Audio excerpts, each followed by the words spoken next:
Welcome to another episode of Systematic Geekology. This is a space where we seek to create and cultivate healthy conversations between those things we geek out on and the philosophical and theological questions that often arise out of our fandoms. Like, what does it mean to be human? What makes a hero? What makes a villain? How do the stories and narratives we geek out on shape how we live in the world? We are your priest to the geeks.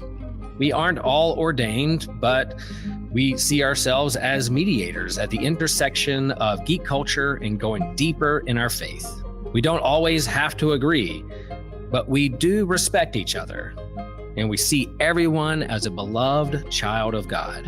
Everyone geeks out on something, so come geek out with us and enjoy the show.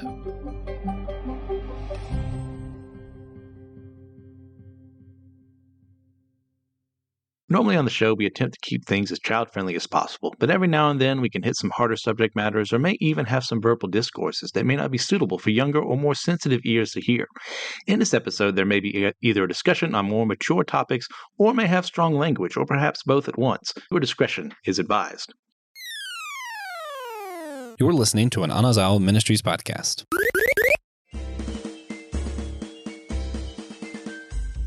What's more important to you? Exploring the idea that war is bad, or wow, cool robots?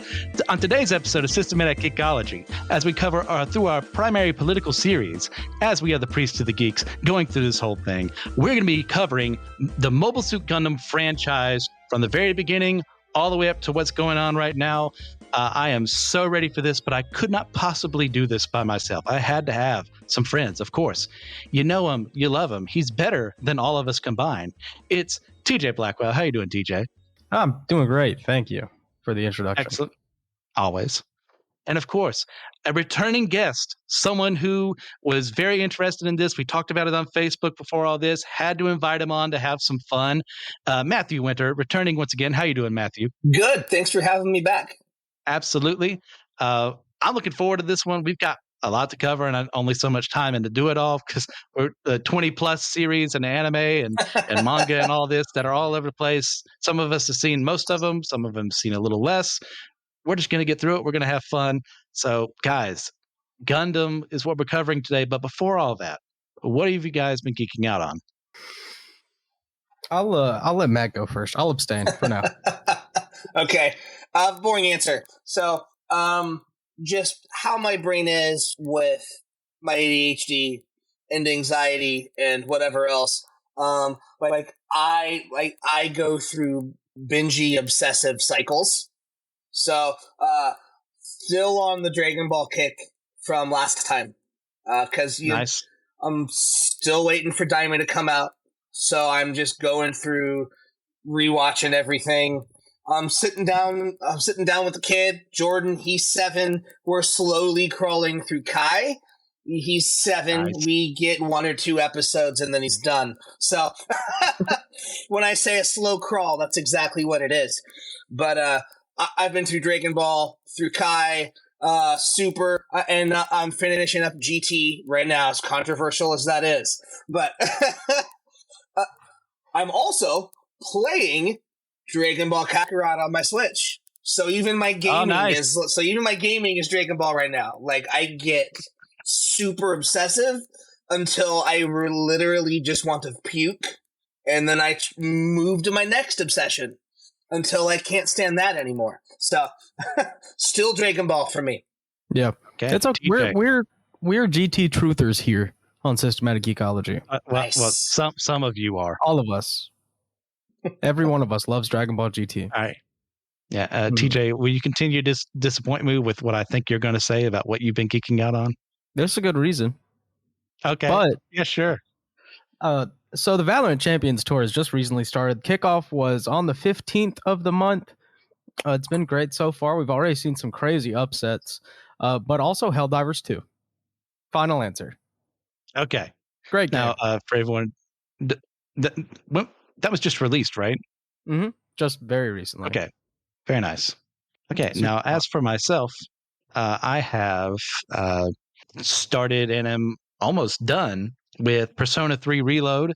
I am currently on, I was on the 222nd floor, but then the power went off in my building. So I lost all that progress. So remember to save, Oh. kids. So I'm currently, I didn't lose that much. I'm still on the 219th, but it's still the principle of the matter. It's like I have to do that all over again. Loving the game. Yeah. I have quit playing games before when that happens. Oh, And they will just sit on my system, and I won't beat them for like 2 years. Yeah. Repetition is the thing I hate the most in the world. That's why I love kids, but I can't teach kids, because they need that as part of growing up. That's not their fault, but I can't do that day after day. Yeah, it's not quite the same, but I love Dark Souls. Dark Souls 2 is my favorite one. I had like 3,000 hours on one Dark Souls 2 account, and my Xbox's hard drive corrupted. Oh, Gone. I haven't played it since. I don't blame you. I understand. But on that dour note, let's go into, since we are in our primary political series, one of these special questions we're going to be asking is like, does anyone here have a favorite political figure? Could be real life, could be fandom. Like, have at it. It's like, do you have someone like that's your favorite? That's a wide net I just cast there. Teddy? What? Teddy Roosevelt? Teddy Roosevelt? Excellent choice. And Matt, do you need more time? Yeah, I'm fairly apolitical, so I'm thinking through my fandoms now and figuring out if there's a such thing as a cool politician even in fake worlds. Fair enough. Yeah, I'll give you some more time, and I'll go with mine. It's from my favorite anime of all time, Legend of the Galactic Heroes. Paul von Oberstein, who is kind of the epitome of your Machiavellian figure, who is everything that I do is for the country, it's for my leader. And sometimes that's really good things. Sometimes it's very evil things. I mean, you kind of it's not a one-to-one, but you kind of get like a more Rommel kind of feel from him, for those of you who studied your history. But I think a lot better overall as a character than Rommel ended up being in real life. But, that's its own thing. So, yeah, Paul von Oberstein, the guy, if you want something to get done for the Empire and Legend of the Galactic Heroes, you go to him. You good to go, Matthew? Yeah, this isn't a real answer because I don't think I have one, but I'm just going to go with it. Fair enough. I'm going to pick the Dogman, President of the World from Dragon Ball, because I think if a dog was a president of the world, things would be much better. I'd vote. Okay, fair enough. I mean, much better than the two candidates we're going to get next year, or this year, I should say. So there's that. On to our main discussion. That is Mobile Suit Gundam, not just the original anime, even though I'm sure a lot of our conversation might tend towards the UC, the Universal Century. It's definitely the most popular one out of every franchise from Gundam. So we're going to touch almost all of them. I know at the end I'm going to rate all of them, and that's not something everyone else has to do because Thank God. Because I've had the time to do such a thing. But for all of us here, like Gundam as a show was developed in the 1970s, late 1970s. It came out in 79, if I remember correctly, under the guidance of Yoshiyuki Tomino, who has kind of been like the main head for most of parts of Gundam, especially Universal Century. But as time went on through the different AUs, alternate universes, he stepped away for a little bit, let other people do it. The man has dealt a lot with depression and anger and a lot of stuff like that has kept him away from work and made him put subpar work out there, read Victory Gundam, and then other stuff like that. Oh, we're going to fight there. And then it's developed by Sunrise, who's the anime production company in charge of making it and drawing and everything like that has originally actually was canceled after, I believe, 43 episodes. But what brought it back is something that I will never once engage in my life because I don't have the dexterity for it. And that is the Gunpla building, the model robot building for the series that came about, that had a huge fan base for it. People were just going gaga over it. And then Sunrise smelled money. So they then brought and greenlit a sequel, Zeta Gundam. Your mileage may vary on that one. My mileage goes very down on that one. But I know other people really love it. So, and then time went on. Tomino kind of left, so we go to different AUs. We have G Gundam, Gundam Wing, After War Gundam X, so on and so forth. We get to Gundam Seed.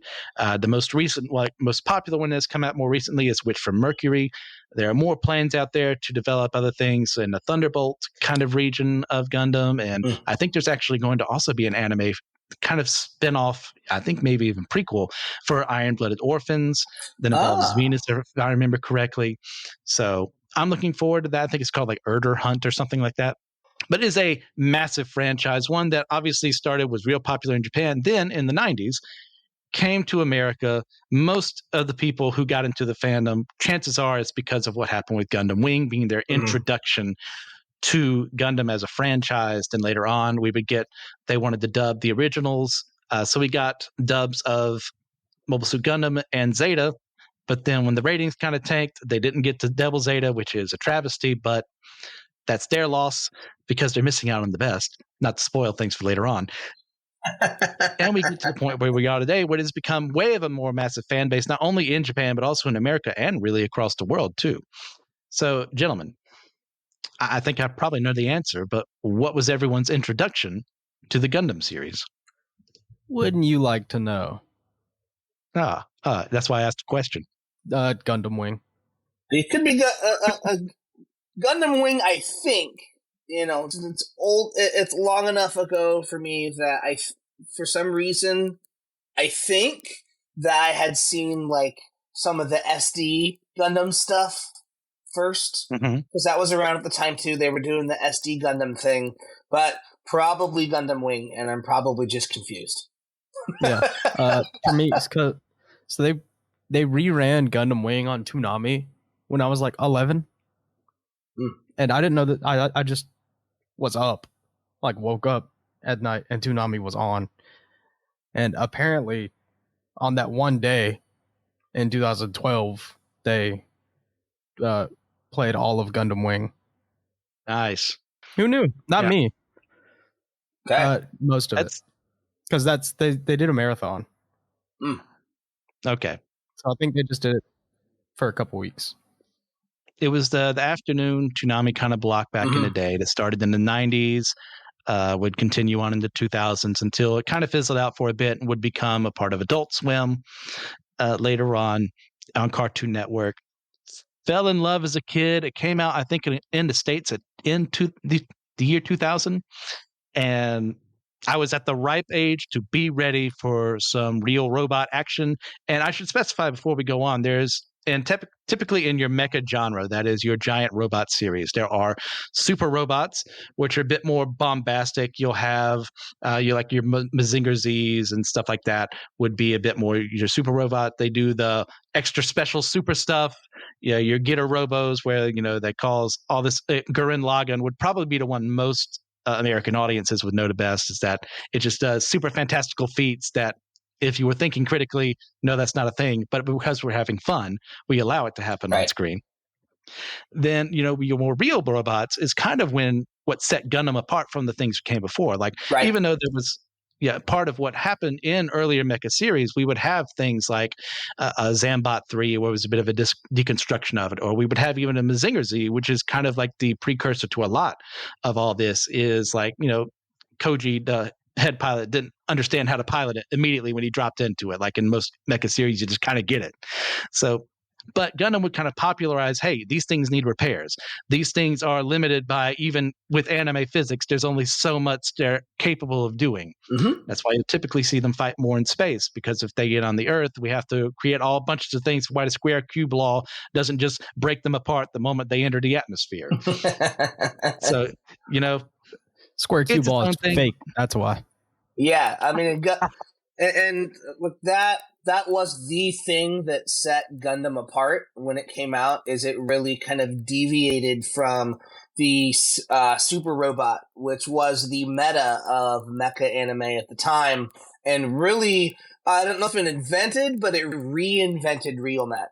Because in UC especially, the older shows are actually hard sci-fi with how all of the tech works, and Just super, even the way the colonies are designed was based on the actual theories at the time, Yes. which we see update in the 90s because we moved from the cylindrical colonies to the wheels, which again was the popular theory for how colonies would work in the 90s. So they're trying to actually stick to real science rather than it being some fantastical, super alien living robot like Mazinga or whatever else.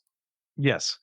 And that's one of the important things too. For those of you who played Halo, you kind of get the gist of what some of those colonies would later develop into, like design-wise, is that giant circle in space where people would live. There's an atmosphere. It's a really cool thing. And like early on in Gundam, like you did mention, Matthew, is they would be a little more cylindrical, more like cigar shaped compared to what we get. But it was that adding that realism that kind of, as you said, really set Gundam apart from what came before. That also in the fact that the enemies were us. They weren't an alien raised out to get us or a bunch of robots or what have you. And it's certainly fun to be had there. Like I've watched them all and I enjoy them all. But there is something else to be said about a conflict between people that sets it apart from everything else. And that's one of the things you really got. Outside of 00, aliens don't exist in Gundam. And that was only in the movie. So it is what it is, and I enjoy it immensely. But moving on from there, love Double what Zero. is everyone's favorite? Excellent choice. Does everyone have a favorite Gundam series? Ooh, whatever Gundam series I'm watching at the moment. No. Gosh. So I think as someone who had primarily seen Wing and G Gundam, when I'd seen through OG, so Gundam 79 a couple times. When I decided, okay, there's so much more Gundam, and I decided to just start watching through UC for whatever reason. I think, we've discussed this, and I know we have disagreement here, but I think for me, Zeta stood out as I was going through all of that because of the grittiness and just because of really the weight of what's happening. I feel it is more accurate to war and destruction and PTSD and all of the things that go along with war. And I think it's just does what it's supposed to do better than other shows. Yeah. Gundam, I do feel like is at its best either when it's gritty and real or when it's so out there that you just can't believe it. But my favorite is Iron-Blooded Orphans. Okay. Yeah. I don't know. I'm a young guy. I feel like it was the first Gundam series that I really gave its own chance. Like Wing V, I just kind of happened to be watching and then wanted to finish it because I was annoyed that I saw episode like 6 through 11 first and then like had to go back and watch. Fair. So Iron-Blooded Orphans came out. I was on Hulu kind of a lot at the time watching Futurama reruns, and it's like, oh man, this looks good. I should watch this. And I did, and I really like it a lot. Yeah, my for IBO, which I do really love, my introduction to that series was me incorrectly pressing the right episode on Hulu. Instead of the first episode, I clicked on episode 18 because that was the most current one at the time. So that was my introduction to the show. And I'm like, okay, man, I'm captivated, but I have no clue who these people are. Well, obviously, because they were set up way earlier. So, yeah. But for me, like, as the antithesis to everything that Zeta stands for, and I say this with all respect to my dear friend here, Devil Zeta is my favorite, even though its beginning, the mood whiplash you get from the ending of Zeta to the beginning of Double Zeta is something that, like, you get slapped in the face, and I don't blame anyone who gets upset at that. It takes a bit to get its own footing to find out what it is, but it gives hope back to the series. It gives a way for, hey, we suffered through all this here. There's a chance we can still fight this and stop, Xeon from taking over the galaxy again, and all these rogue renegade Earth forces as well. I love it. Judo is my guy.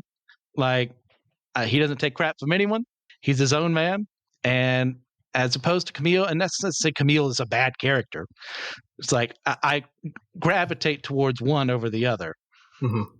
So that's me for Double Zeta. And I was in charge of the images, so I get to choose that one as what we show on the screen. Yeah. That's my fault. I could have wrested that from him. Good to have. The story. All right, guys, anything else? Story-wise, yeah. I mean, I agree with you. It definitely gets good at some point. The last half of the show is brilliant. The Double Zeta itself, to me, kind of starts to break Real Mech. So I kind of feel like Double Zeta was where we started to see the shift towards less realistic mech design. That's totally fair. So I hold that against it also. Yeah, I'm a huge fan of unrealistic mechs personally. Why realistic mech? We can build that.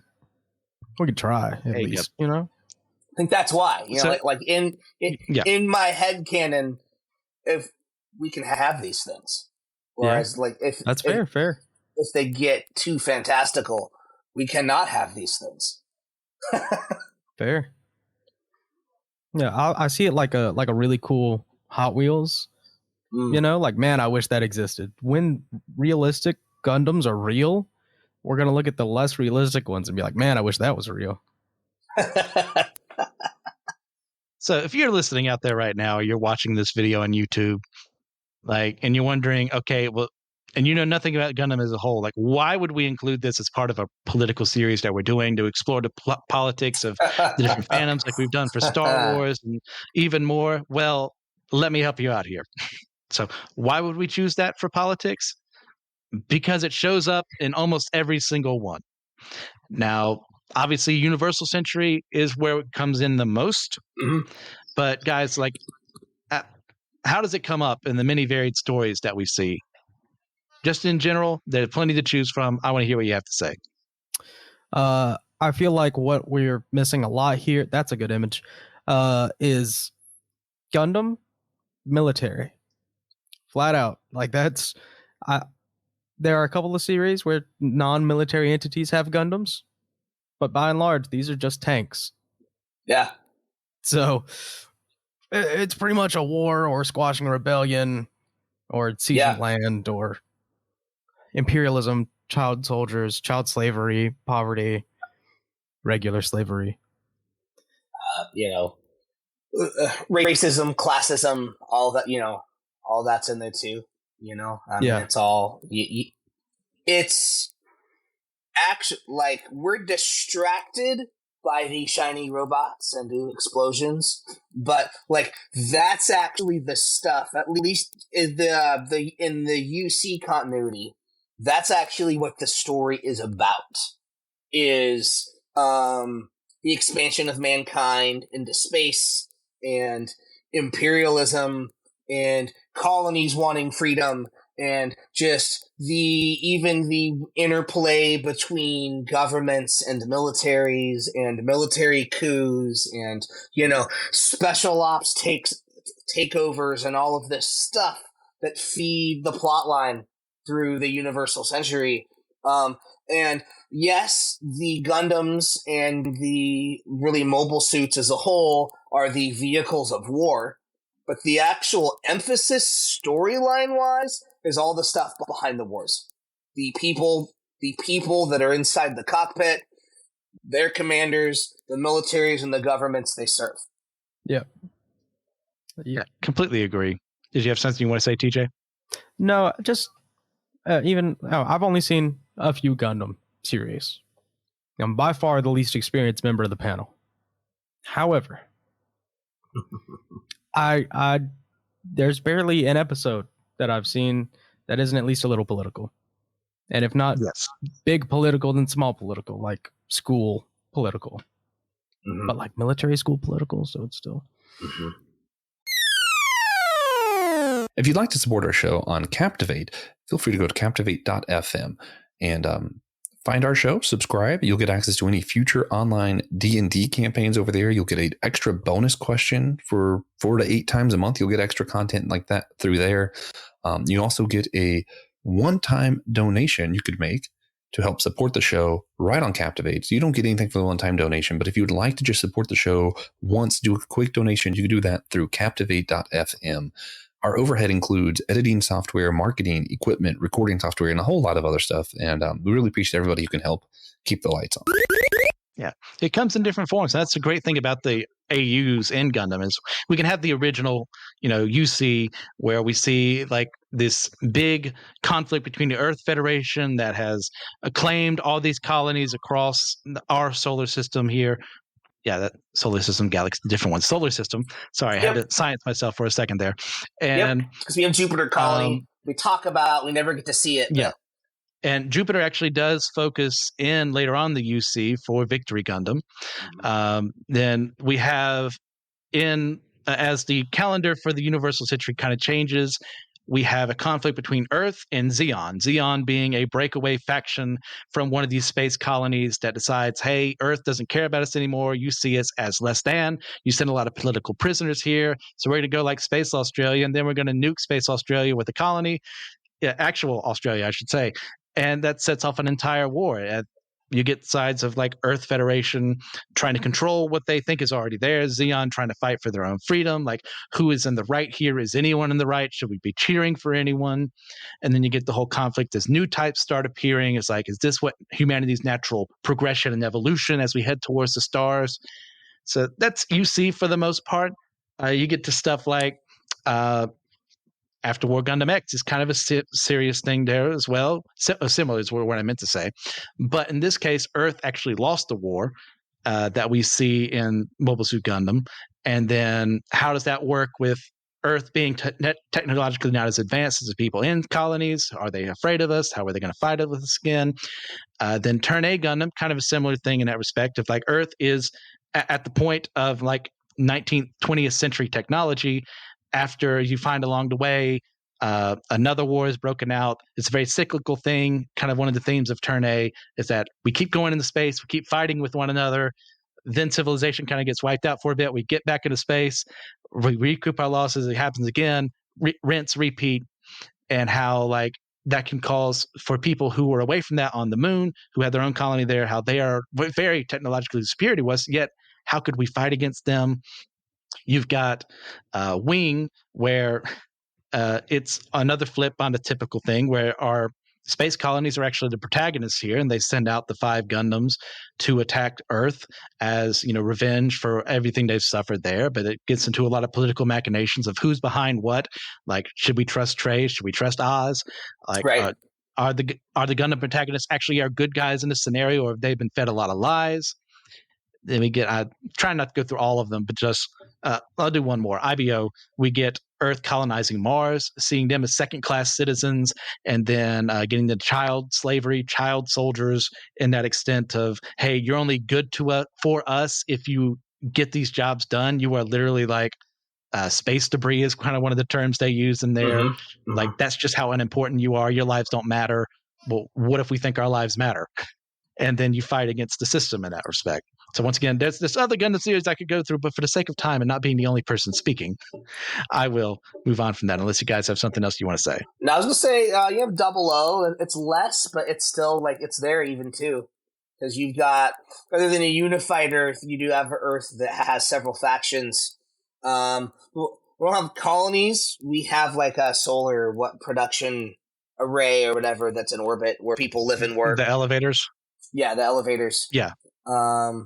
But that is, we're using Gundams to basically try and enforce peace. Celestial being is. Because, as we mentioned earlier, there are aliens coming. And we need a unified mankind to fight the aliens. This is it's kind of the only Mobile Suit series where we see aliens and we see the Gundams really be kind of a extra military force. They're their own thing. But even in that, there's so much political turmoil on Earth that we still have that political aspect. It doesn't drive the action as much. Well said. So, kind of mentioned it a little earlier through the descriptions of the different series, but in most continuities, not all, but in most, you kind of have at least two sides fighting a war against one another. We kind of start in media res, in the midst of that conflict, and neither one of them really seem much better than the other once you actually get into the meat and potatoes of it. Like, how do we feel that this is handled in the series, and is there anything we change about it?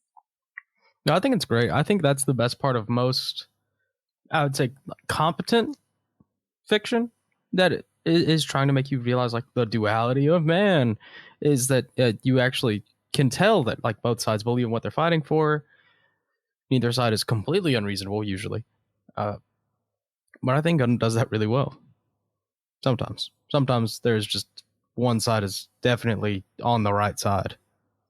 That's my favorite part. In UC especially, Zeon did some really bad stuff, and we kind of get Space Hitler with but at the same time, we see what happens after the 1 year war. We see Stardust Memory, the Titans get formed. And really, the military takes over the government, and like the Titans are not good people. In Zeta, we learned that Amuro was basically in house arrest because us angry Earthnoids were scared of new types and what they stood for. So then, who were the good guys? And I really like that because I feel like in real life, especially in war and in politics and things like that, there are no good guys. You're out there killing other humans. You're not the good guys. That's just, from a moral perspective, in war, everybody loses. And I think that Gundam portrays that really well. There are some other decent, like, war anime, but I still think from that humanity perspective, that there's honorable bad guys. You can think about someone like Ramba Ral in the 1 year war era. Like, he's a dude. He's on the wrong side, so to speak, but like he's one of the best. Like, as a dude, like he's one of the best guys in the whole, from a character perspective, in the whole franchise. He just happens to be from Zeon. And then you've got guys who are on, the good side, quote unquote, and they're terrible. Mm-hmm. Yeah. Well put. It's one of those things that, done poorly, this could be one of those things I roll my eyes and move on with my life. And I think it happens every now and then in Gundam where it's like, okay, well, obviously both sides are evil. Humanity is bad and blah, blah, blah. And then I just check out. Other times you do it well, and I see all the intricacies. I see members of like Ramba Ral inside of Zeon who are fighting for that goal. Their original goal was to be acknowledged as people who were worthy of life, who were worthy of being respected. And then to have that cause co-opted by people like the Zabi family, who in Zeon, the backstory there is that Zeon Zaid Daikum, I think is his last name, is starting a political revolution to make sure the people in the colonies are treated and respected as people, as he's developing his own philosophy. It's like, I think humanity is kind of changing as we reach the stars. And there's the allegations of whether or not he was assassinated by the Zabi family, which in, I think, cut material, I think one point in time, Dozel actually apologizes to Sayla and says, yeah, we were responsible for that. But since that's not canon, I don't know if that's still true. But isn't that like, in Origin, or was it cut? Oh, was that in Origin? I can't remember if they did that in Origin or not. Because I know when originally it's done an excellent show. If they had continued the, I think, 50-some episodes they were supposed to do, it would have been in there. But they got cut because they got canceled. I know that much. Yep. But you had the idea. It's like, oh, this is a good thing. Like, hey, like just because we send people to Space Australia, that doesn't mean they're all criminals and convicts and, they're less worthy of life than us over here on the Earth, and we're just so much better than them. But at the same time, you have people on the Earth who are letting that happen. But then you also have good men like General Revel, who is like, hey, like, I'm here to do a job. I'm here to protect people. You guys have literally sent space colonies that have decimated the world. I cannot have that happen. Let's fight against this. And you have Captain Bright, who is a kid who is trying to act like an adult because he's been forced into this impossible situation where he's got to get all these civilians and people who have no military experience whatsoever away from being destroyed in a colony where they were illegally making Gundams. So it makes them a target of war. Yeah. That never would have happened if they weren't doing this illegal thing. It's a good thing that adding that complexity into the situation makes you go, okay, well, maybe it's not easy for me to pick a side, but I know personally who I'm on the side of. Like, I can kind of get a little behind Char's like revenge scheme against the zombies, but like I'm still on Amuro's side at the end of the day because he's not going to shoot anyone in the back just because it'll get him closer to his goal. Right. You were mentioning, Bright Noah, and man, there's maybe more than anybody. There's, man, talk about well done character development. Because he's a Federation soldier, but then you see him leading the anti-Earth Union group in Zeta to fight for the freedom of the colonies from a unified Earth government. And it's like he's actually fighting against the Titans, which were the special forces that were created to keep Zeon from reforming. And then he goes on to basically be the hero in Unicorn. He just walks in and he just knocks out the general guy. What we're doing is wrong. I won't be part of this. Like, he gets kicked out of the military, all that stuff, knocks out the general, and that was all over Laplace's box because the government had been hiding the original charter for the colonies, where space noids are supposed to be equal partners in Earth government. Oh yes. Yeah. Now, TJ, let's go to IBO for a second. Give you a little more to talk about there. Because we have Gjallarhorn, we have Tekadon, we have Tewaz, we have whatever Russell Elian is associated with. Like, go through that a little bit. Yeah.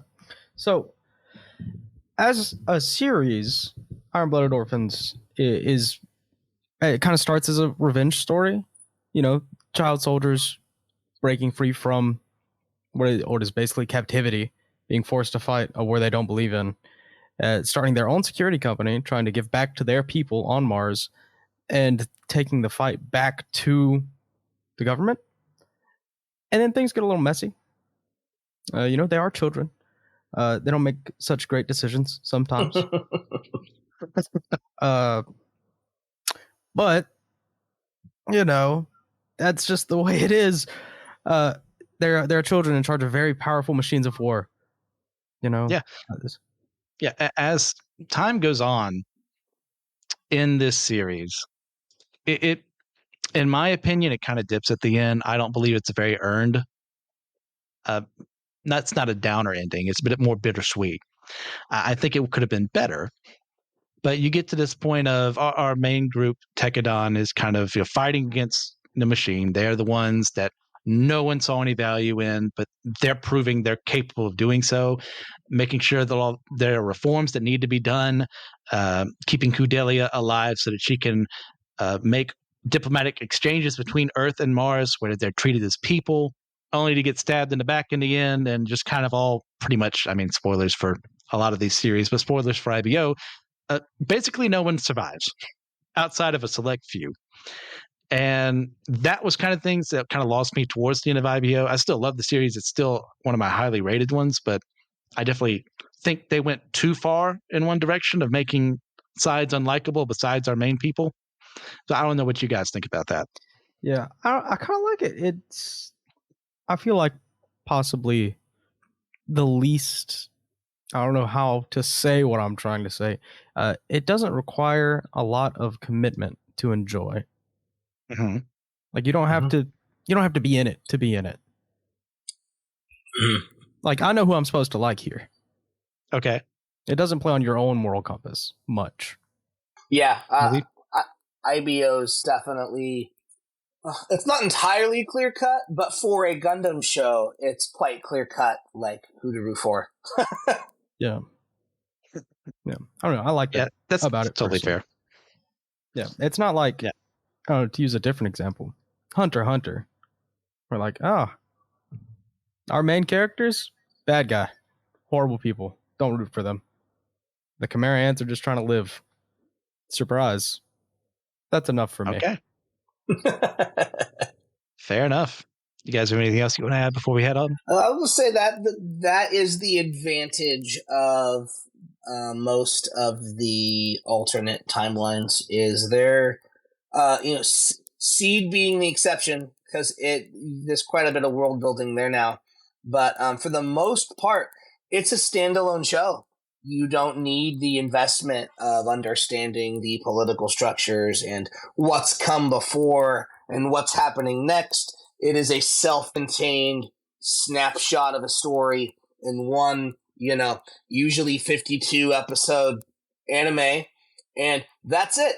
The characters that you have are the characters that you have. The good guys and the bad guys are usually more clear. Less with Wing. I'm still not really sure who the good guys are there, but for the most part, they're easier to digest than jumping into the UC because you need to understand the whole timeline. Yeah. I have to feel like it also benefits Gundam to be so large. I know it's a fallacy to think like you're so large that you can't fail, but I genuinely think that Gundam could produce any series, whatever they want, and then as long as they don't do it again, they'll be fine. All right. Well, one of the things that kind of gets started in OG Mobile Suit Gundam and becomes adapted in different ways. You have the X-Rounders in Age, you had the Coordinators in Seed, and so on and so forth, is that humanity's exploration of space, we've touched on this before, has changed us as a species fundamentally to the point that even people who aren't out in space have started developing these new type abilities. They possess these enhanced psychic connections to space, reality, people. Some people are capable of telekinesis. Some it just makes them pilot a mobile suit better. That also leads to the creation of psycho new types, which are kind of like artificially created new types as we get into Zeta and Double Zeta and so on and so forth. Like, how do we feel about how this new type idea is portrayed in the series? And do we agree with the premise that this will happen when we populate the stars? Like it, yes. So I think I didn't get it when I first watched 79, and that is because of how they had to shorten. But that is not your fault. No, if you watch the movies, which is actually for that particular content, my favorite form, rather than watching the 47 or 43 episodes of the show. 43 episodes of the show. If you watch the 3 movies, they changed some dialogue where then like the new type stuff makes more sense. Mm-hmm. Because I had watched 79. It's like the last 7 episodes, suddenly they're talking about like new types and all that stuff. It just like gets dropped on you.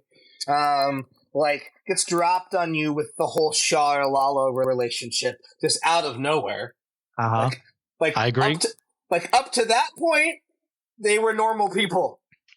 And suddenly, then to go and watch Zeta, and Zeta is all about that to the point where the military is trying to artificially create new types with cyber new types and all of that stuff. And I'm like, okay. But then my brother showed me the Gundam movies. And I'm like, okay, this makes a lot more sense.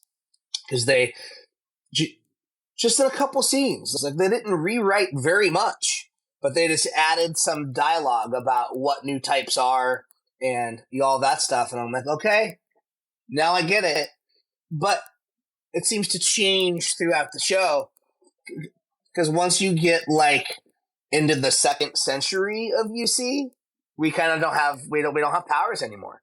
We've got, kind of, like, at the end of F91, Seabook is able to, like, feel her and, like, find her with, like, abilities or whatever. But, like, up to that point, they're like, oh, new types are good with machinery. It was just this, like, I'm good with technology, I'm a new type. Yeah. So they even seem to, post all the big wars. So I guess post Xeon, post Neo Xeon, post the sleeves, all that stuff. We get past that, and it's like humanity as a whole almost forgot what these things are. Yeah. I don't know if it's bad writing or if it's because it is more normal and they start to forget that people weren't always like that. Within a couple generations of there being new types, they forget that, hey, there's old types out there still that aren't like this. And so they actually lose sight of what it is about new types that makes them new. As it becomes more normal for humans to live in space. Go ahead, TJ.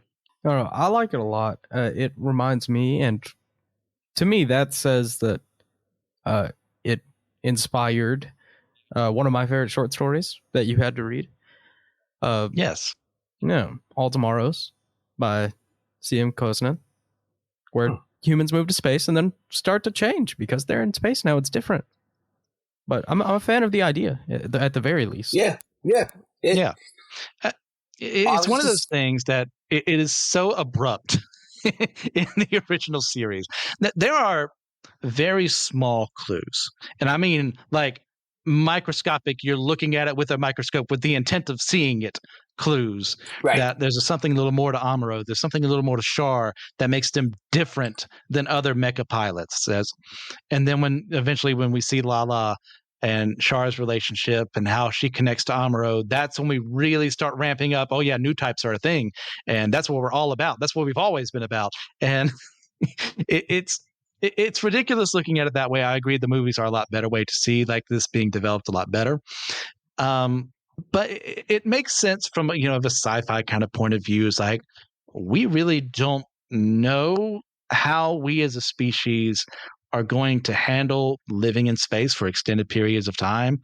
We're still not even out of our own, solar system at this point in time too. Like, how could that change us?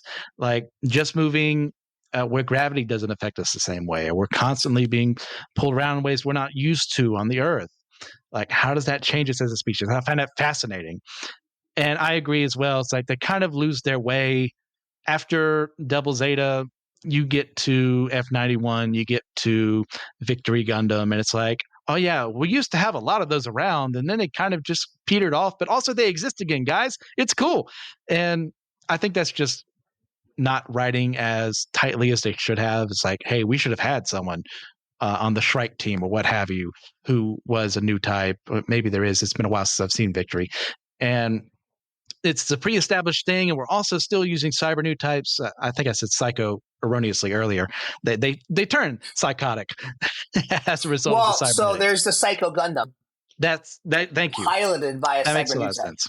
Yes. So I think you just combine those. There you go. And good old new types 4. here. Yeah, 4, who is unfortunately someone I really wanted to live, but Tomino just had to be in one of his depressive states at that point in time, and we lost her.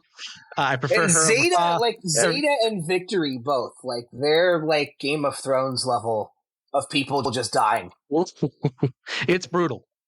I would say Zeta, it has earned more than Victory 1,000 times more. Yeah. But it's that idea. It's like, oh, what does this mean for humanity? If we were to suddenly change, this isn't like a racial thing. This we've had problems with that in the past, but this is a new way of exploring those concepts. Like, it's the whole humans versus mutants in Marvel Comics. Yeah. It's like, hey, you guys are different. You are doing things that scare me. I don't shoot lasers out of my eyes. I can't control someone's mind with my brain, but you can. It's like, how do I wrestle with that? Do I just trust you implicitly? Do I put things and make sure you can't abuse those abilities? Like, would it be evil of me to prevent you from using something that God has allowed you to develop as part of, evolving throughout this bit of time here? Like, I love exploring those things, and Gundam, for the most part, does that fairly well. Yeah. And Yeah, you get into other series. You get the Innovades of 00. And then how they're kind of artificially created as well for the most part. It's like, how does that tie us to humanity, and all this? It's a lot of fun.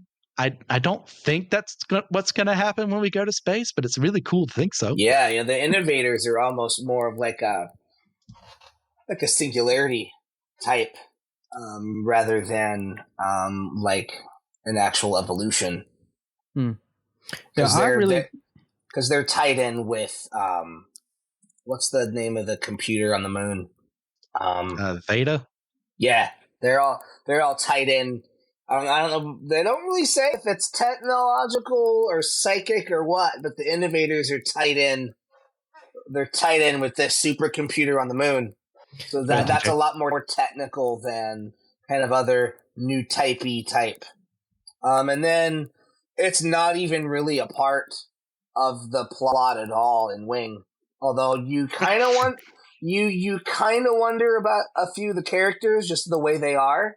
Katra especially, I wonder if there's like new typey stuff there. But it's not. It's not in dialogue. It's not in the plot. Yeah, I think at early drafts they were going to make, I want to say Yufei or Wufei into one, but I think that was like early drafts, and they kind of just stitched a whole new type thing at one point in time. I mean, I think realistically, humanity's either going to get taller, lankier, and less strong, or the exact opposite. Oh, in less gravity? Yeah. Yeah. Or the opposite, and become more dense. To try and counteract or that. Both. I don't know. Or maybe both. And then we get diversity there. You even get subspecies that adapt differently in space. Yeah, I think it definitely depends. Think that we'll get like telekinetic and psychic abilities. Yeah, not from that. Maybe, also, but not from that.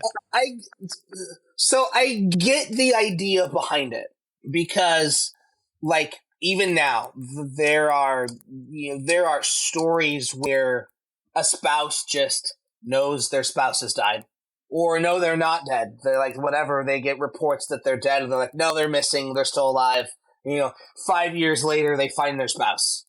And that's because like there is something when you have that kind of intimate connection with somebody, where there is a connection that is beyond, physical, hormonal, whatever. There's a soul connection where you're aware of the other person's existence.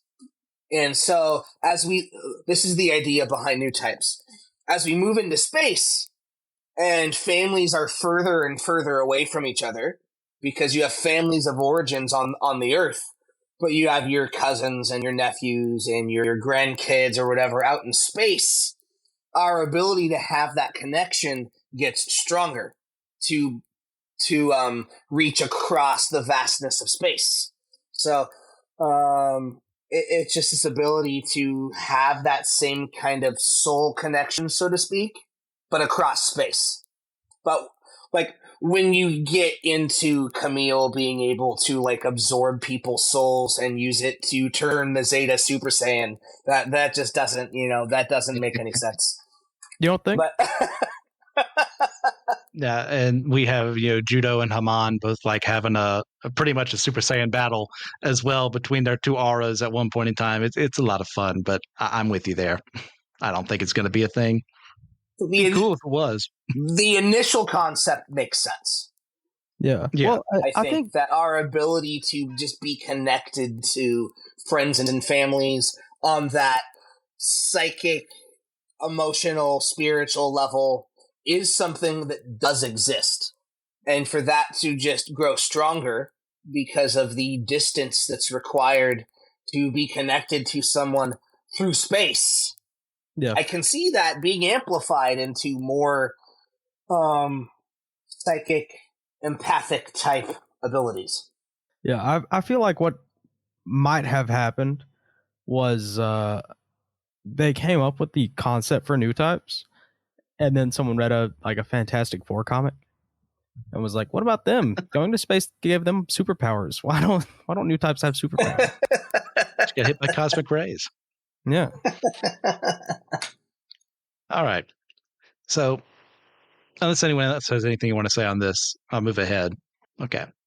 So, one of the smaller kind of themes that kind of shows up every now and then, it shows up in Wish for Mercury, it shows up in UC, almost said OC, Gundam as well, is like the suffering of soldiers and civilians alike in the midst of war, because there are businesses out there like Anaheim Electronics, like the Pell and Jeturks, who are profiteering off of selling weapons to other people in the midst of war, in the midst of preparing for conflicts. I have a question for you, just not necessarily about Gundam, but is it inherently wrong to be a war profiteer, or do they serve a purpose in the world? I mean, just for example, we have the Russia-Ukraine war right now. It's is it ethical for someone to be selling weapons to either side? Are you asking me? Yes. Ethical? No. Okay. Profitable? Extremely. So, I don't know. From a business and a workplace perspective, if as a business, if your business is going to be involved in a war, I think actually selling to both sides is the best way to stay neutral. Yeah, because then you're not on one side. You're not on one side or the other. You're giving both sides access to your resources. You're being fair and neutral. yeah. Now, but is war a good thing to begin with? And is war something that we should be involved in the first place? Yeah. So we have to answer that question. Before we can say, well, should we be selling weapons to both sides? Should we be selling weapons at all? Yeah. I think the most ethical thing is to not be in a war, and to not involve yourself by facilitating said war. Mm-hmm. If you are going to, you might as well then play both sides so that you're neutral. Yeah. So am I hearing that there's no just cause for war? I wrestle with that. Tell Augustine to see me. I wrestle with that a lot because I'm generally an Augustine fan, so I can't just go, well, he was, but and just growing up in America and the culture that we have, this idea of just war, and the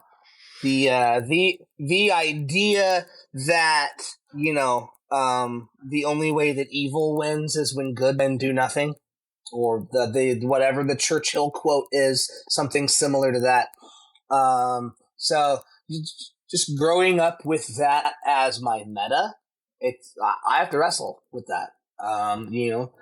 Part of me definitely says no war, no killing, whatever. We're literally extinguishing a life that God created. Mm-hmm. Another person who is a unique created imager of God. Who are we to have the right to end that? Because we didn't make it in the first place. But and obviously, go ahead. But then when you have a Hitler out there who's killing millions and millions and millions of people, do you just let that go unchecked under the guise of peace or pacifism or whatever? Or do you stop it so that less people die? These are tough questions that I don't think we're ever going to have answers to. We're going to have to wrestle with it as long as humanity continues to exist in this plane of existence. And so obviously, in the span of this conversation, we're not going to solve that question, but I want to bring it as part of the series that we're covering here, as part of the politics you have to develop. Absolutely. And as someone, I'm not nearly as jingoistic as I used to be when I was 18 years old. I'll put it that way. Oh, thank God. But I still favor direct intervention. Like, I was angry as the Iraq war was starting up that our reason for going was the weapons of mass destruction. Like, sure, yeah, that's a reason, but there's also people suffering under a dictator. Like that is my reason for going there, and hopefully having competent people, which we obviously didn't have, to start a new government, introduce democracy to the area, cause as fewer problems as possible. And knowing I live in a world where there is no such thing as peace, in a world that has none of it, but we still seek after it. So that's easy for me to say, but I'm also not the person who had to make that order. I'm not the person responsible for the lives of soldiers on our side who lost and the soldiers on their side who lost. And I'm also, as someone who kind of believes in a stricter doctrine on hell, I recognize that certain people who are dying in that conflict, as how I interpret scripture, aren't making it to where I want them to be. And by making that decision, you could argue, I would argue no, that I'm the one who brought them there. I would argue ultimately it was them making their own decisions, but still I am a factor in how they weren't able to continue living their lives. That's something that I need to wrestle with. That's something I need to think about. I was going to say I'm going to not pull that thread because we'll be here for like another hour, so I'm just going to let that sit. So for me, when it comes to the topic of war profiteering, I like the neutrality you're trying to send out. But as someone who thinks a little more black and white than the world wants me to, I'm selling to Ukraine in this conflict. I see what's happening with Putin being in charge. So I'm not acting like Zelensky is some paragon of moral virtue, and he's just that much better. But I see someone who was unjustly invaded. I'm going on their side. I see Anaheim Electronics selling to multiple sides in the midst of a conflict where we have the Titans, we have the AUG, we have Neo Zeon rising up as well. And they're making all the mobile suits. Yes. That's it. Yeah, if you want a mobile suit, you go to Anaheim, they make it. Doesn't matter what side you're on. They're the only ones building the machines of death that everyone is using. And they are getting rich. And there's something to say about what is more important, business or human lives. And unfortunately, along the way, a lot of people will say, well, I'm making the money. What happens with it after the fact, that's on them, not me.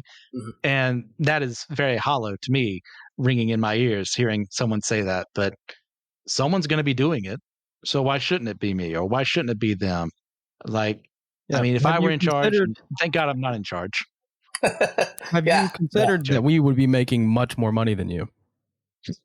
Yeah, it's why I'm glad I'm never, ever, ever seeking any role in a political organization at all, because I know, number one, I'd never get elected because of the stances I take on things. And two, I don't want that responsibility.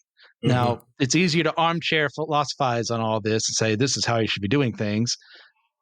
But to actually be the one to say, hey, like in my convictions, the fact that there is child slavery in the world, or there is human trafficking at all, that means I'm invading all those countries. I'm releasing them, freeing them. I don't care about international law. That is me, what I want to do. Now, that is not a very practical thing to do. That's not a very smart thing to do, but it's a very moral thing to do. Right. So it's all these things. So I can't answer these questions that I presented fully. Like, obviously, I'm going to take a more hardline stance on Anaheim Electronics and what they do in Gundam, because I'd be a little harsher on someone who doesn't actually exist. It's a little easier to make that argument, or to, the corporations we have in Witch from Mercury that are going all these things, skirting the rules. It's not a Gundam because it doesn't have this in it, but we're still trying to sell you products for a war we know is going to break out eventually along the way. So why don't we just get on top? Someone's got to do it, so we have to be the ones to research it. We're doing the things that's right here. It's them. They're the ones who are, escalating conflicts on Earth and all this. Yeah. So there's that. Something we could easily do a whole episode on, but I wanted to bring it up because it is a facet of Gundam as a whole. What else do you guys have to say? Just Witch from Mercury sounds like the most American Gundam. I haven't seen it yet. I need to watch it. It's well worth your time. You'll get my ratings in a little bit. Waiting for the next part of Hathaway. Oh, yes. Have two been released or just one? Just one. At least that's what's on Netflix. That's right. Okay. Yeah, Hathaway's Flash, I'm looking forward to more of that, because that gets into it deep, especially with his relation to certain other Gundam characters and how he ends up on other sides. Yeah. it's not going to be a pretty picture. I'll put it that way. No, not at all. And yeah, speaking of not pretty pictures, another big facet of this franchise are child soldiers. As brought up multiple times over in this series, as pretty much the vast majority of our protagonists end up being 17 or younger. I think we might have had like what Double O would kind of be an outlier in some respects because I think they're a little older, some of them. But for the most part, our youngest that I remember is Uso for Victory being 13. Yeah. In the midst of a war, 50 plus episodes. Oh, actually, I think it's 49. And having to be involved with killing people. Like, what do you believe the varied Gundam series are saying about this real world problem? And what are our thoughts on its execution within the franchise? Well, it seems like we should be giving our children guns is what Gundam wants us to do. Or not wants us to do, which is why it's so prevalent in the storyline. Yeah. Keep in mind, that's probably like Zeta feels darker because of the art style and like the grittiness of the characters. But in actuality, the truly darkest show is Victory, and it has the youngest protagonist. Because, like, not only is he a child soldier, but he is a child soldier protecting other children. Mm-hmm. You have him and his friend who found a little baby, and you've literally got babies raising babies. And then he's flying the Gundam to protect this little child that they just found. It's horrifying to us, but, like, and I'm not saying this is any kind of justification, it's just reality. Like, throughout history, child soldiers were normal. If you were old enough to bear arms, you fought for your family and your country and your land, or, your last cow, or whatever it is that you're fighting for. As soon as you're old enough to bear that arm, it's your responsibility to take up arms. So we're back to the same question. Is it correct to take up arms at all? If it is, then why is it okay for adults to take up arms and not children? If war is just and fighting is just, and we want to teach our children to be moral and just, then why is it wrong for them to be involved in the fighting? I'm playing devil's advocate here. I'm throwing that out. But, like, if war is just, and we want to have children who are just, then why not have children fight? I already said we should. Put the children on the front always line. To Maverick. Let's remember who our target audience is. The original target audience, I'm not talking about the otaku and the weeaboos and the like who enjoy this far older than before. This is primarily targeted at children, younger teens, mostly boys. Right. And typically speaking, in those series, who do you want as your protagonist? Someone closer to me in age. Right. So that's why it keeps happening time and time again. Amuro was what, like 16, 17 in Mobile Suit Gundam? It was Uso 15 when it started, I think, and then by the end of the war, he's 16. There you go. So you want someone you can relate with, especially when your target audience is that age. So, who's easiest? That person my age. What would I do in those circumstances? As someone, if I were going after that audience, I would probably do the same thing. I wouldn't have, a 33 balding man like myself as the protagonist for a series geared towards, 12-year-olds. Right. Maybe they enjoy it. Maybe they don't. But statistically speaking, they're probably going to enjoy someone like that. Right. Now, as far as what the series as a whole is saying, it's like War is Hell is the main theme of Gundam. Regardless of what franchise you get into, no matter how war very little doesn't directly affect the events of things that are going on, war is hell. And because of that, bad things happen. Because of that, people are forced into impossible situations. The entire white base in Mobile Suit Gundam, and was it the Archangel and Seed? I have to look it up again. Because Seed is kind of a pseudo remake of the original. It branches off, thank God, as time goes on, becomes its own man, and then Destiny happens, and that's another issue. But as things happen there, you get, hey, these are kids being forced in a situation because of the actions of adults. What do we do with that? Oh, well, that's what I have to do as a child anyways. This is just a more fantastical presentation of that. So what is it saying? This shouldn't be happening, and we're going to show you why this shouldn't be happening. We're going to have Camille at the end of the series, essentially, respect for those who would be a little more sensitive about this topic. He is essentially mind raped at the end of the series and catatonic. Thank God something happens along the way for Double Zeta to improve some things, but still, this shouldn't be happening. Uso in Victory Gundam has to murder multiple people, some of them not even in mobile suits, in order for him to survive. This shouldn't be happening. But it is. How does our character progress from that? I think they're trying to say it's hard to fit an adult in the Gundam suit. It's a lot bigger. Well, you contrarian. You guys have anything else you want to say on this? I'm just trying to remember. I've seen Victory exactly once, so I'm just yeah. Yeah. I mean, generally, it's true. The protagonist is meant to be the vessel through which the viewer can be part of the story. They're the link.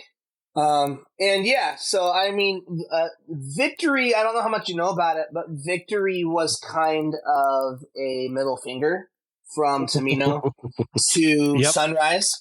Because, like, he was done, actually, with Gundam stuff.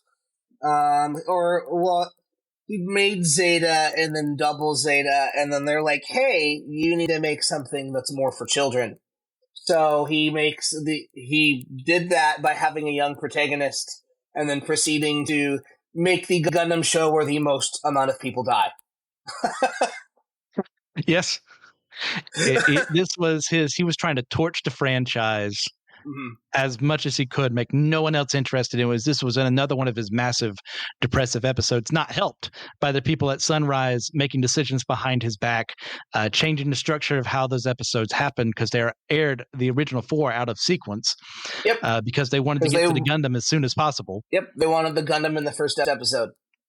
For merchandising reasons, because they got to make that moolah. Right.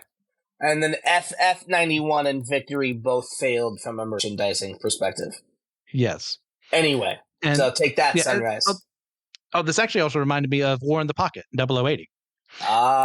Where we get, what is his name? Starts with an A. Albert? No. Right? Alfred, isn't it? Alfred, yes, Alfred. Al, as he's referred to in the show a couple times. Yep. And you see him become best friends with a Zeon pilot who is, oh no, the Federation's doing exactly what they did in the first Gundam and making mobile suits they shouldn't be because it disagrees with the treaties they've made on a mission that is not sanctioned officially, but something that they would be doing anyways to prevent the Federation from making another Gundam, when he's also best friends with the pilot of that Gundam, who is actually a military trained woman.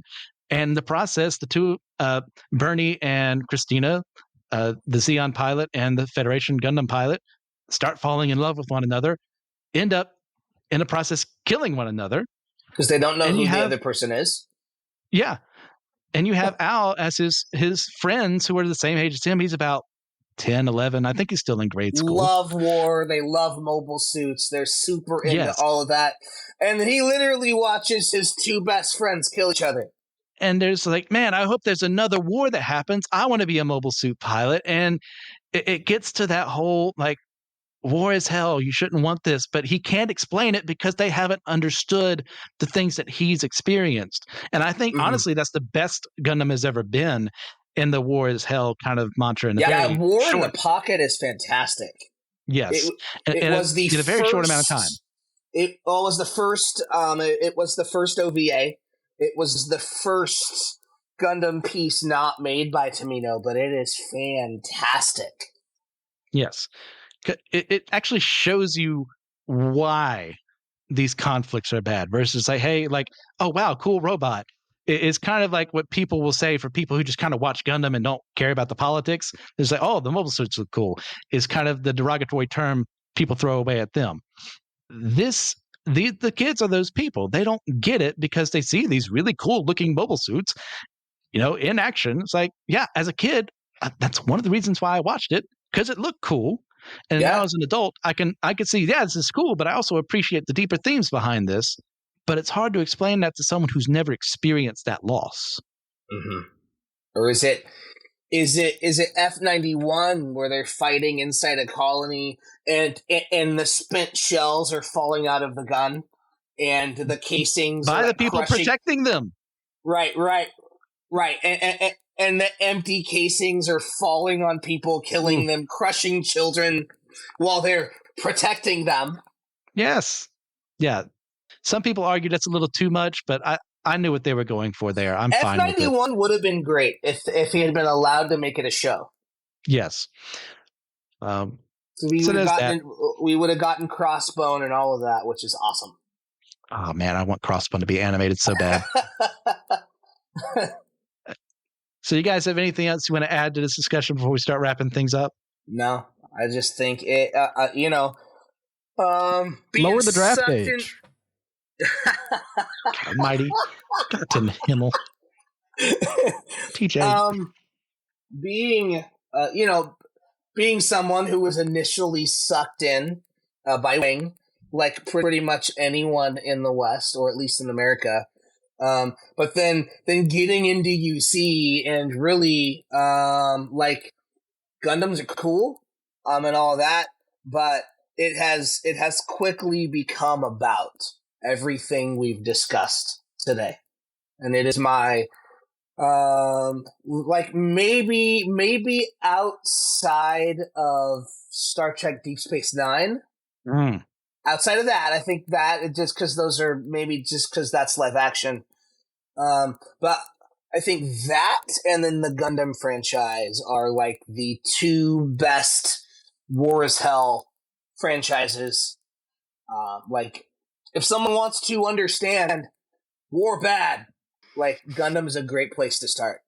And you get to see cool robot fights while you're at it. Oh, yes. Yeah. All right. If Fallout wasn't so fun, it would be Fallout. I think Fallout delivers the message well. It's just too fun to play. Speaking of, Fallout will be a part of our primarily political series as time goes on. So look forward to that. All right. So as far as things go here, rating and reviewing, like, it's kind of difficult to do for an entire franchise. Like, what do you guys think? Like, overall, what would you give Gundam? And I will give my ratings for everything I've watched. Why don't you just go through them and I can chime in on the ones I've seen. I know I haven't seen what you have, but I've probably seen more than TJ. Definitely. I'm probably in between somewhere. Man, I think Gundam as a whole, it's hard. You almost have to rate UC and then rate everything else. Because like UC as a whole, just in the continuity, at least if we do 1 Year War through Unicorn, right? Because F-91 and Victory were both Tamino. Well, actually, he really liked F-91. Sunrise didn't. So Victory, he torched. Those are bad on purpose. One ruined by Sunrise, the other ruined by the other. But so if we just look at the story of the 1 Year War through Unicorn, man, other than I think the new type stuff gets a little bit ridiculous by the end. So that probably knocks it down to an 8.5 for me. Okay. UC. And then, the other stuff is much more just fighting robots, which, that's fun too. But those all other Gundam shows are probably a 7, just because they don't have the world building and the continuity, which are two things that I'm really into. TJ. I've seen Wing V, and Iron Blooded Orphans, so 9. Okay. 9. Yeah. Excellent. I'm going to give the franchise as a whole a 9. If these numbers I give don't match up, don't worry, it's my math, not your math. So don't at me. Double Zeta, After War Gundam X, Turn A, 10s. Masterpieces all. Witch, IBO, 9.5. Wing, Unicorn, 9. The 8th Mobile Suit Team, Double O and Narrative, 8.5. War in the Pocket, F-91, G, The Origin, and Hathaway, 8. The original Mobile Suit Gundam and Gundam Age, 7.5. Thunderbolt, Seed, 7. Stardust Memory, 6. Zeta and Victory, probably my most controversial picks here, 4. Reconquista in G, and Seed Destiny, 3. And I think 3 is a little too generous for me for Seed Destiny, but I was being nice. So does that end up as a 9 overall for the franchise? Probably not, because I know how numbers work. Not even but close. That's what I'm going to say. Man, I get putting Victory in a 4, but I just Zeta.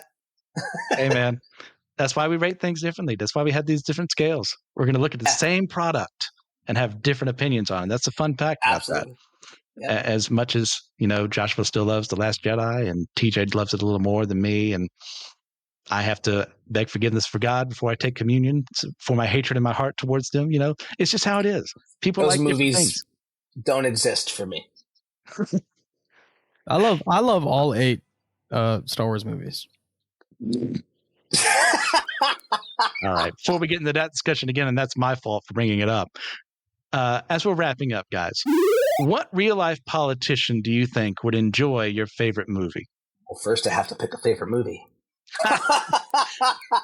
And I'll go ahead and give you time to think, because my answer might be a joke answer. I'm thinking my favorite movie of all time is Return of the Jedi. Can come to it every single time. I know there's stuff that's messed up in it. It shouldn't be like, if I'm looking at it objectively, it's not a 10 out of 10, but it is to me for what it means, for what it represents, for hope and franchise and all that. I think, given that he made an entire program around it, it would probably be Reagan. Now, I can't prove that. Reagan and I sometimes agree, sometimes we don't, but I think he would enjoy Return of the Jedi, where he's still around. What was the exact question again? Which politician would... Okay, so not I enjoy your favorite movie. Okay, I think Andrew Yang would like Treasure Planet a lot. Okay. Treasure Planet, excellent choice. Yeah. I don't know that I can answer that. That's fair. The answer is I don't know. I don't know is an answer. That's something people need to be able to say more often. So I won't cut you down for that. So moving on from there, guys, you have a recommendation for the audience to check out. Doesn't have to be about mobile suits or anime or anything that we've talked about today. Could be anything in general. Watch Starship Troopers. Helldivers 2 is getting really big, and it's based on Starship Troopers loosely.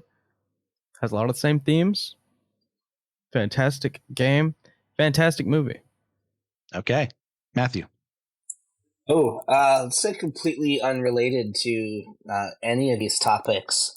Something, I scoffed at for a long, long time. Thought it was nonsense and whatever, but it has been changing my life, changing my headspace for sure, and just making me a better person all around. If you don't already, I recommend practicing silence.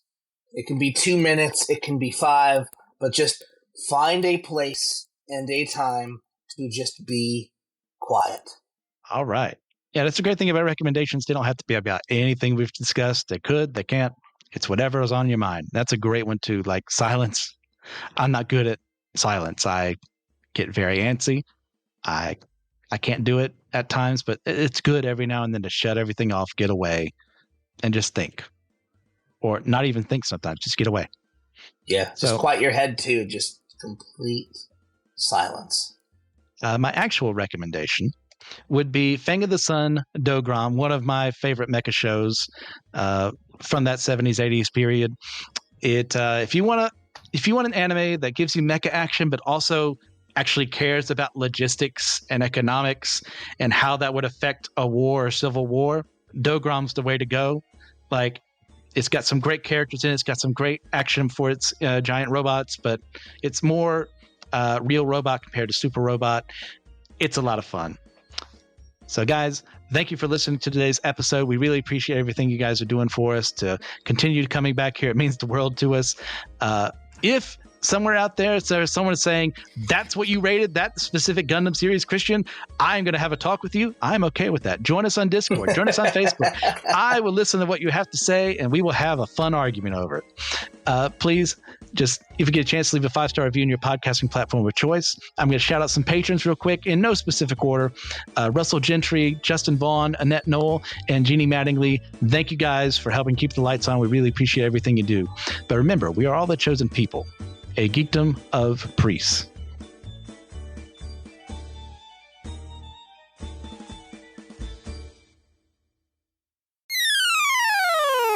Do you love systematic geekology as much as I do? Of course you do. So why don't you hop on over to the Systematic Geekology shop and get yourself some merch. We have clothing like hats, extra soft t-shirts, sweaters, hoodies. We even have glassware and mugs. One of my favorite coffee mugs that I use every morning is a coffee mug that has on it, share the faith, share the geek. Yeah, I get my geek on first thing every morning, thinking of systematic geekology. And I know you need to hop over there and get you some merch, represent us out in the wild, out in the public, and let people know that you too like to share the faith and share the geek. If you love our show, you can follow the whole network in a single feed on Spotify at Anazao Ministry Podcast or the network page on Apple Podcasts. There you'll find shows like The Homely, The Whole Church Podcast, My Seminary Life, Let Nothing Move You, Dummy for Theology, The Bible After Hours, as well as mine and my husband's show, The Clydes, where my husband Taylor and I go through weekly discussions in a devotional conversational method to help us all get closer to one another and God.